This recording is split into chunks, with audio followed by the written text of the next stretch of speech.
une vidéo par jour jusqu'à ce que je retourne au Japon, jour 21. Je pensais tout à l'heure, en fait, plus je me rapproche de la date de retour en France, qui est genre dans même pas une semaine, en fait. C'est passé super vite. À chaque fois, je dis ouais, dans 2 semaines, mais bah là, ça y est, ça fait genre. C'est dans une semaine, je pense, un truc comme ça. Et c'est là que je me rends compte qu'en fait, j'ai pas perdu du temps en Australie, dans le sens où forcément après le Japon, j'étais pas dans les meilleures conditions pour faire des sous tous en Australie, ce qui était le but à la base.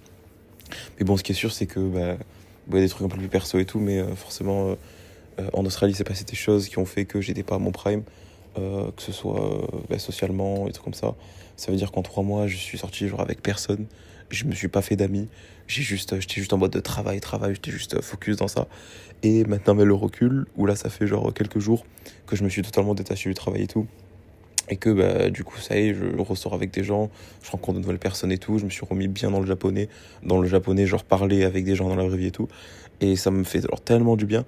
Et du coup, je me rends compte qu'en fait, pendant ces 3 mois, je suis passé à côté de tellement de choses. C'est pour ça que, bon, je regrette rien au final, hein, parce que tout ce que j'ai pu vivre, tout ça, ça m'a permis d'en arriver là. Mais je me dis qu'avec du recul, la prochaine fois, parce que je vais retourner en Australie, donc la prochaine fois que je retourne en Australie, euh, je vais faire les choses autrement. Ça veut dire que déjà, j'irai m'inscrire dans une école de japonais, ce qui est pas du tout cher. J'ai regardé la moins chère et c'est largement c'est abordable.